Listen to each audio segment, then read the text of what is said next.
Cheap seats. Hello over there.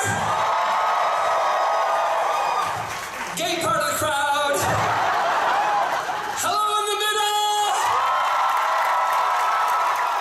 All the bisexuals. Kids looking at their parents going, really? You never told me. Oh, I'm so excited to be back. Are you glad I'm back? Just let me have a little drink of water here. I turned 50. It's not as easy as it used to be. Thank you. I'll do you later. Actually, I will. Look at you. Did you see him? He's pretty hot.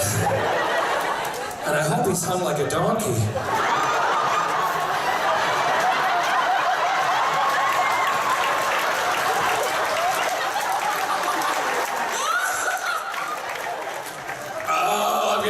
With you because I'm hung like a donkey too.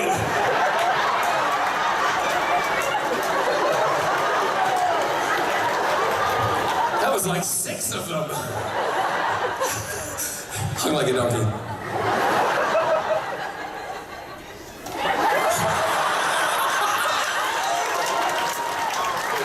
I prefer this one, not this one. Spelling it out, you cheat. Where are my deaf friends? Where are they? My hard of hearing. Where are they? Well, hello. Just everybody applaud. Ready? No, don't clap. They can't hear you, goddammit. Jesus, they're deaf.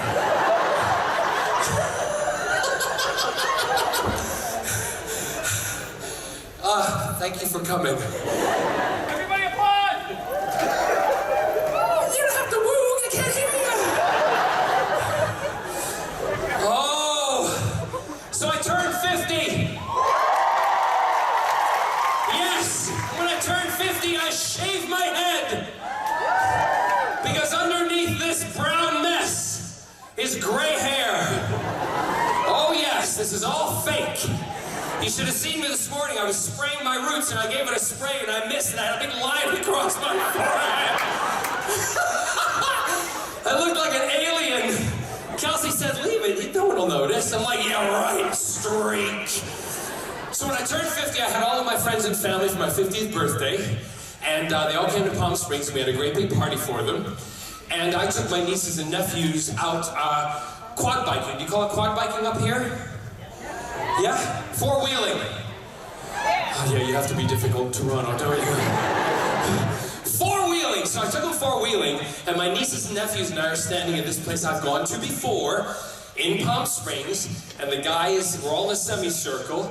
The guy's over there, and he's giving instructions, and I'm standing. He's kind of cute.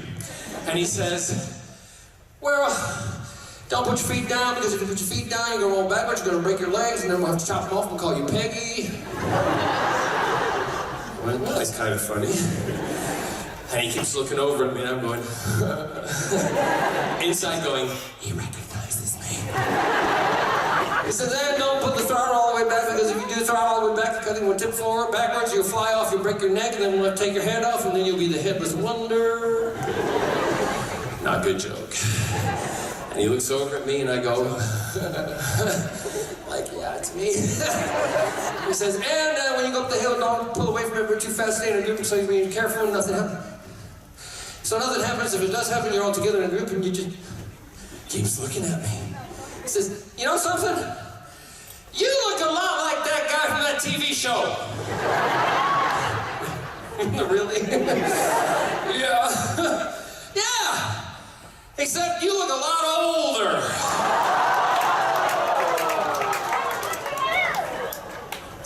All of a sudden, I didn't like him very much anymore. And when he said that, my nieces and nephews did this. They knew what was coming. He said, yeah. Not like he said enough already. He said, yeah. You look a lot like that guy who plays that Malcolm Merlin, but he doesn't have that old man hair.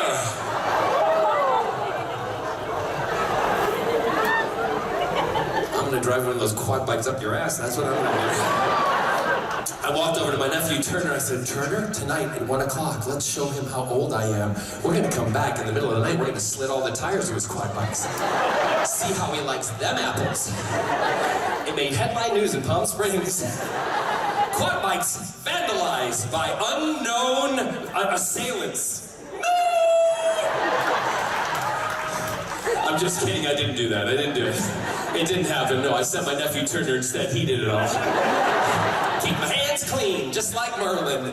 But it was awesome. My 40th birthday, we went back, we had a big party, and I was told by Stephen Amell when I started on Arrow, I told him that I would be turning 50 soon. That was 5 years ago, right? Stephen said to me, because I've always spent my birthdays on a set, he said, well, John, if I'm there, I'll come out either of a cake or I'll deliver your cake in a Speedo. I never forgot it. Right? Until my 50th birthday. All the lights go out. And Kelsey, where's Kelsey? Where are you, Kelsey? She's right there. Come here, Kelsey. You all know Kelsey, don't you? Kelsey's my Asian bitch. She's fine with it, don't worry. She's cool. What do you call me? My big gay dad. Her big gay dad, because when we're on airplanes, they think she's Mrs. Barrowman. They do, don't they? And then she sits there, she's like, no. I'm like, ain't that bad? And then they go, oh no, well, who are you? And she says, His daughter. you may as well be my wife. So yeah, she's my daughter when we travel. So I'm her big gay dad, Scott's the other gay dad, and we're a stereotype. We've adopted an Asian daughter.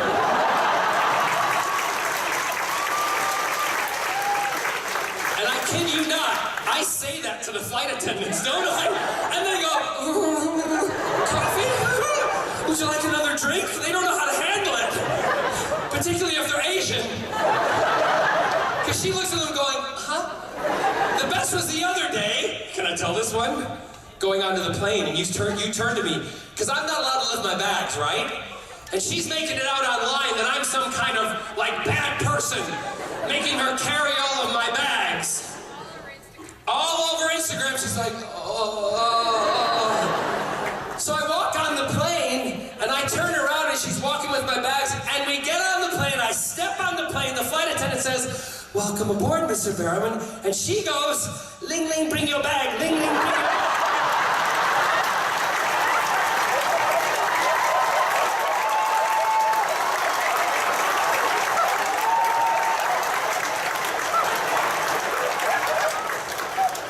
And the flight attendant's Asian! I have to do this! Oh my God! I gotta get in the bathroom now! And then she sits down next to me and she goes, That was the flight. She turned to the flight attendant and she said, $5, $5. We have fun on planes. So we're at the birthday party and Kelsey comes out. I'm sitting down and Kelsey comes out to me and she says, you're gonna love this. I went, what do you mean I'm gonna love this? The lights went out. And all of a sudden, the candles come from down the hallway, and here comes Stephen Amell and my friend Keith Jack in gold lame Speedos, holding my cake. I about shit myself. And other things. I turned to her and I went, you know about this? She went, of course I knew about this, totally. I went, how did you know about this? She said, I arranged it. I said, what, you arranged it? She said, yeah, I was in the bedroom when they changed it. I went, what? And then she says, I got video.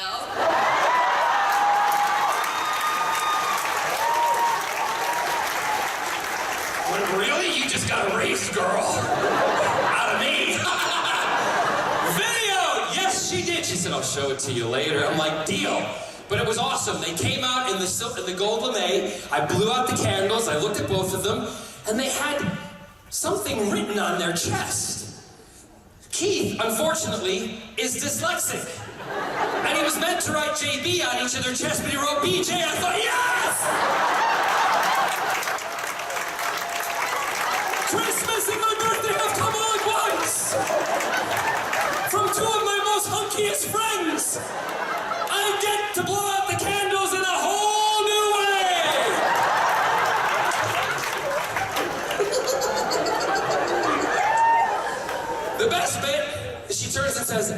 also got them doing their push-ups while they were prepping. I went, really? Push-ups while they're prepping, on top of each other. Right? Totally on top. They wanted to get buffing all ready for me, and they're doing push-ups on top of each other. She filmed it all. You dirty bitch. Big round of applause for Kelsey, everybody!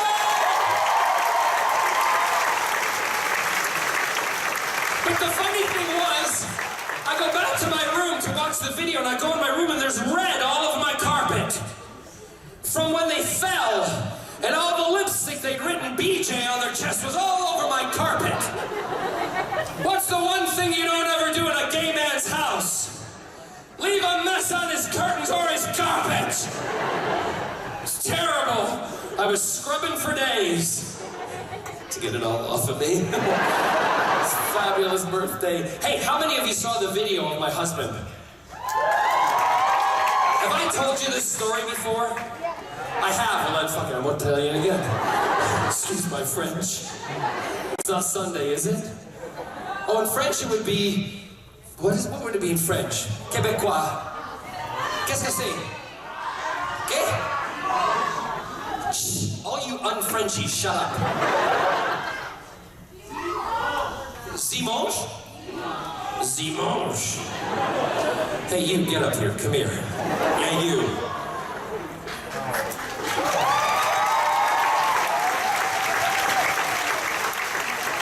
Take your time, we've only got an hour. Oh, hello. Get up here. I just want... The process, okay? This is like unreal. It's about to get even more unreal, let me tell you. Tu parles français? Je parle un peu. Ah.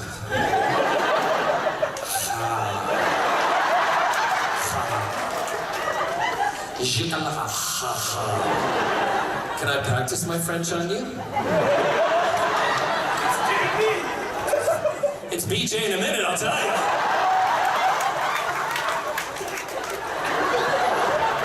What's your name? Tufik. Tufik. That's a great name.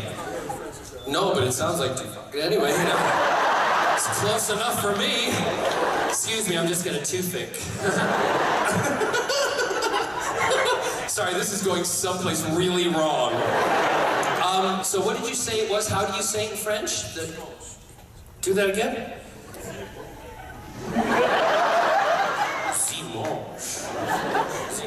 Dimanche. Dimanche. That's it. Okay, Dimanche. Just do it again with the hands for me.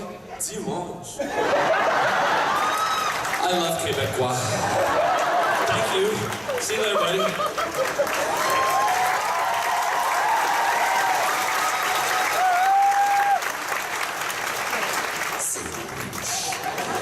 Do we have questions today?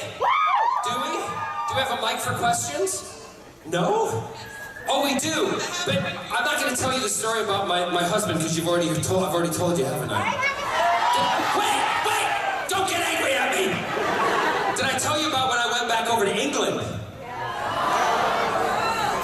Okay, how many have heard it? Not enough. How many haven't heard it? You're gonna hear it. So, I'm in the jacuzzi at my house in Palm Springs. Scott, my husband's there. In our jacuzzi, we like to just go on the ground for a second, let everybody, yeah, so they can all see. I like to go, hello. How are you? I'm hung like a donkey.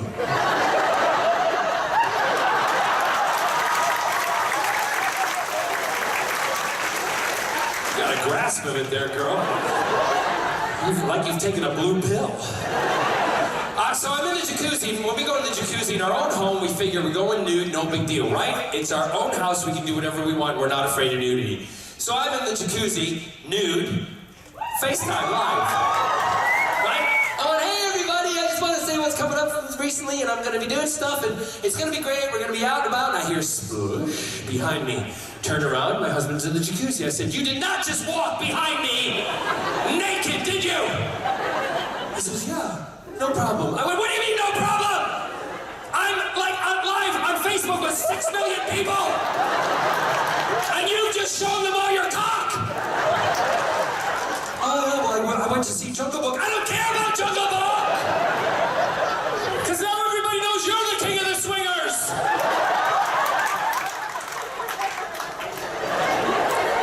Facebook took it off promptly. Thank God for you people, because you made it go viral.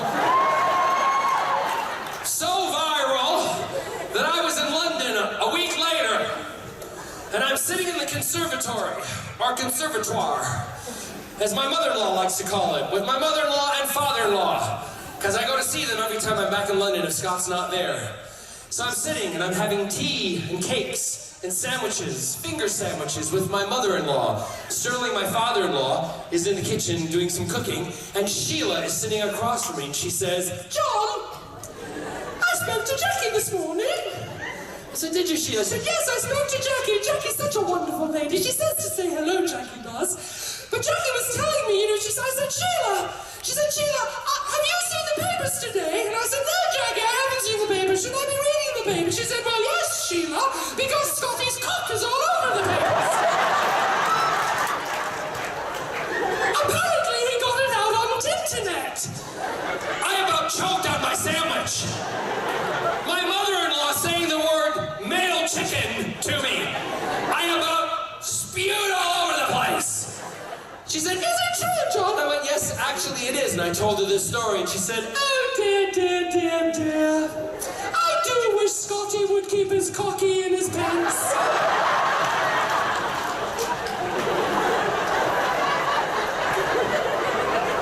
How do you continue a conversation like that, right? I said, "Well, I'll pass that message on." "Oh, would you, John? It would be so lovely if you did that." Sterling walks in with more sandwiches and says, "I don't know why I should pass it on. He shouldn't be ashamed. Apparently, he's well hung."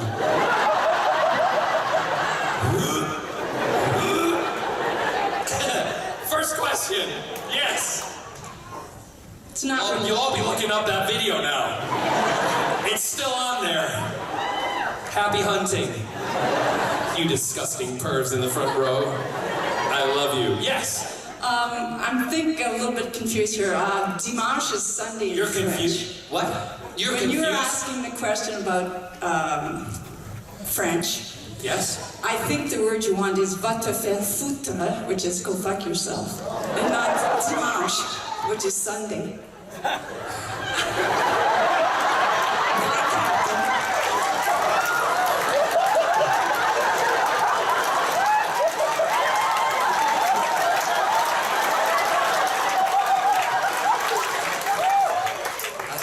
Words like that come out of the doctor's mouth before. Suddenly I'm turned on. Did you sign that one, girl? Did you sign it for sure? I'm not gonna say it, but how do you sign it? I don't want to say it. What she just said.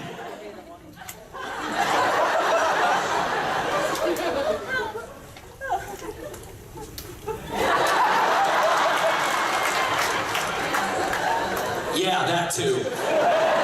Yes. What was your favorite behind-the-scenes moment on Arrow? Ooh. My favorite behind-the-scenes moment. A lot of things have happened, and part of what I like to do is just make people crack up sometimes, by doing something really silly across from them when they're doing their close-up. Steven's really easy to crack up. I mean, you've all heard, Katie Cassidy cannot say Nanda Parbat. Have you heard this? She calls it Amanda Poorbutt. We were doing a scene, and she's, we're all standing there, and she's talking, she says, "Well, how do we get to Amanda Poorbutt?" Now you try to keep going, but Steven and I were like, and she just kept talking, like she knew what she was talking about. And then they went cut, and we all went, "Amanda Poorbutt?" And she went, "Well, I don't know what it is. It's Nanda Parbat. It's only been on the series for 4 years." No, there was another an instance about laughing. Oh my gosh, it was with Steven and I've told you the one where we were doing a scene, and I did the runaway, and it did kind of a dance. If I talked to that one? Yeah, do you want to see it? We're doing Stephen and I are doing a scene, and I'm doing all the evil Malcolm Merlin, and he's doing all the kind of heroic Oliver, and I'm doing heroic Malcolm, and we're doing it, we're acting our socks off, and the camera finishes, and I turn it around, and I go, shoot that poison arrow through my heart.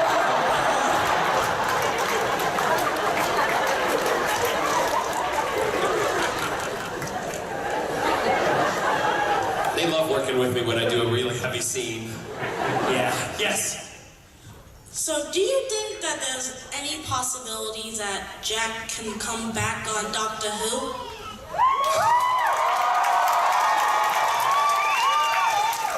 I would love it, but unfortunately, it's not up to me. It's up to the showrunner, the producers. I know the fans would love to see it. So if they asked me, I would say yes, right? But it's all up to them, really. Would you like Jack to come back? Shut up, I'm asking the kid. What? Kiss Peter? I kiss Peter every Friday. Anyway, thank you for the 4 people who got that. Would you like to see him back? Of course. Well, then that's it. If there's any possibility, it would be with Chris Chibnall, because Chris Chibnall also showran for Torchwood.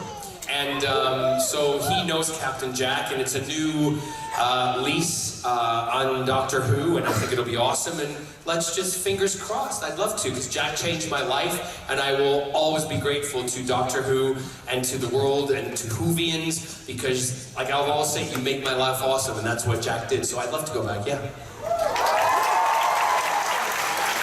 Yes! Hi. Hi, Doctor. I just wanted to say you were my first actual person and that you ever met? And I saw it like for celebrity, and this is my first question at a panel. Is so it? Bear with me. I wanted to know if Don't pee yourself. I wanted to know what's your next character that you would like to be, if it's already somebody playing, or if like what show do you want to grow on? And I know you're really good at dancing, so I know I heard we have rules at times. I know you're good at singing as well. So would you go on a musical show, or would you go on a regular show like Arrow itself on a different like universe? I'm sorry. What show would you like to be on next? There we go. I need a drink after that. Good Lord. What show would you like to be on next? There's like 8 questions in there. What show would you like to be on next? There we go. I don't know. I never thought about that. I mean, there's shows at the moment that I read for, and I'm getting, doing the auditions for, and we'll see what happens. I just did a big comedy show with a comedian over in the UK, a guy called Keith Lemon. I don't know if you know. Yeah, and because we call it piss take of Dirty Dancing a little while ago, and I was the director of Dirty Dancing, and it was kind of like a reality show making of Dirty Dancing, and they were the characters, and Keith is not the most gorgeous man in the world, and he put on the wig and the dress and everything, and it was hysterical. It got like the highest ratings for his show on ITV, and so they asked me to go back and do another one with them, and if you get a chance to see it, if you ever can watch it online, it's going to be hysterically funny, particularly what happens in the park. That's all I'll say. I just want to, sorry, I'm a big Hamilton fan, and I know you would be a really good part for King George. Well, it's funny you say that, because I was asked to do it in London. But, what are you on for? It just wasn't going to work out. And also, there's a lot of other things that I want to do. It's a great part. I know you would love to see me do it, but it's only one song. And I sit in my dressing room becoming an alcoholic and drug addict like Liza Minnelli for the rest of the show. Apparently. So, but it's a great song, and who knows what the future may hold. Other shows, other characters I want to play, I'd like to do a comedy. I'd like to play like a good dad, really. Wouldn't that be nice? I'd like to play a gay dad. I'd like to kind of play a really great, outrageous gay character. I really would. I think it would be awesome. Well, you already got practice with your agent, don't you? With my age? With your agent. With my agent? Yeah. What? She was saying, yeah. Yeah. Great. Sit down. Look at you, Gorge. That was awesome. You did really well. Next time, one question. Just because you got a fez on. Yes! So I was wondering what would happen if Captain Jack and Malcolm Merlin would meet in the same room? That's an easy answer. Malcolm would beat the crap out of Captain Jack, and Jack would let him do it because he'd kind of like it. And then Jack would start beating on Malcolm, flip him over, and make love to him. Totally easy. And you know what's really sad? Is some of you guys have written fan fiction about that shit, and I'm just broken my glass.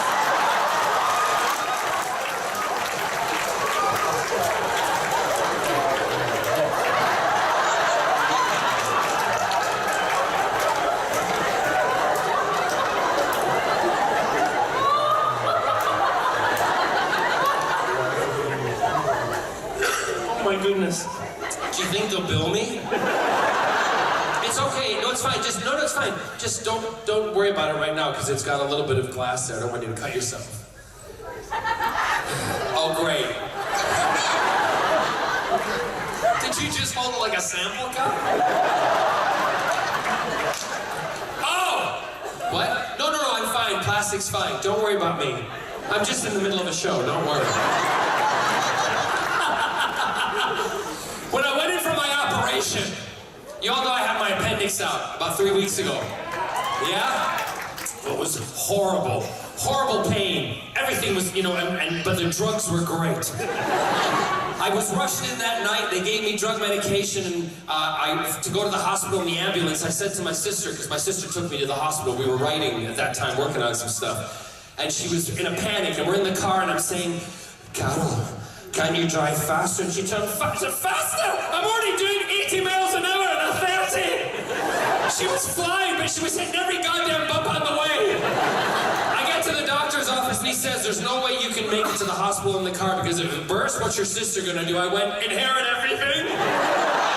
That's why she wants to drive me! So they called the ambulance, they hooked me up to this machine, and I all of a sudden went,